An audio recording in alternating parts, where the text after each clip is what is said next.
बिस्मिल्लाहिर्रहमानिर्रहीम। अस्सलाम वालेकुम। आज इंशाल्लाह इस वीडियो में हम नावल दूसरी बर्फबारी से पहले का फ़िक्री जायज़ा पेश करेंगे। इससे पहले मैंने एक वीडियो बनाई थी जिसमें मैंने इस नावल का फ़नी जायज़ा पेश किया था। चूँकि वीडियो बहुत तवील हो जा रही थी तो इसी वजह से मैंने फ़िक्री जायज़ा इस वीडियो में पेश करने की कोशिश की है। तो चलो शुरू करते हैं। करशनचंद्र के अफसानों और नावलों में रोमानवियत और तरक्की पसंदियत का इश्तराक मौजूद है।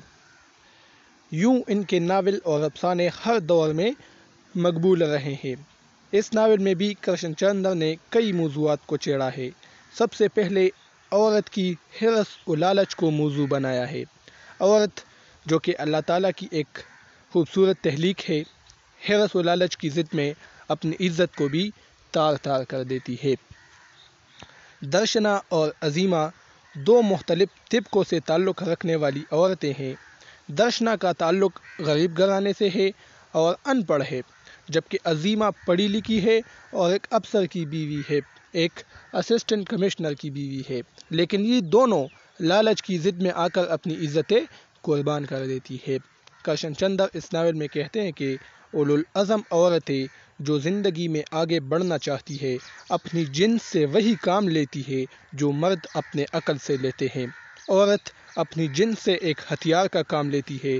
जो काम अनपढ़ दर्शना ने किया, वही काम पढ़ी लिखी अजीमा कर गुजरी। दूसरा जो अहम नुक्ता मुसन्निफ़ ने इस नावल में उठाया है वो मोहब्बत है।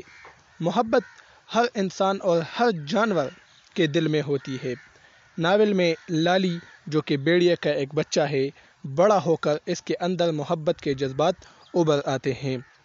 जब बाहर से एक भेड़िए की आवाज़ सुनता है तो इससे रहा नहीं जाता और अपने मालिक को छोड़कर भागते हुए उस भेड़िए के पास पहुंचता है।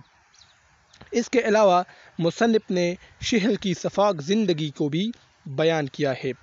यहाँ पर हर तरफ धोखाधड़ी है। शहरी ज़िंदगी में मोहब्बत से आरी लोग मौजूद है, किसी को किसी दूसरे की परवाह नहीं है। मुसन्निफ़ ने शहरी ज़िंदगी की बदौलत जंगल की ज़िंदगी को अहमियत दी है और जंगल की ज़िंदगी की अहमियत को उजागर किया है, जहाँ पर हर तरफ सुकून होता है और इंसान को राहत मुयस्सर होती है। मुसन्निफ़ करशनचंद्र ने बढ़ती हुई शहरी आबादी को एक बड़ा ख़तरा करार दिया है। दरख्तों की कटाव से रोज़ बरोज़ जंगलात का खात्मा हो रहा है, जो कि ख़तरे से हाली नहीं है और एक ख़तरे की घंटी यहाँ पर बजती है। तो ये इस नावल का फ़िक्री जायज़ा था दूसरी बर्फबारी से पहले का, जो कि मैंने इस वीडियो में पेश किया। उम्मीद है ये वीडियो आपको पसंद आ चुकी होगी। इंशाल्लाह फिर नेक्स्ट वीडियो में मिलेंगे। अब मुझे इजाज़त दीजिए। अल्लाह हाफ़िज़।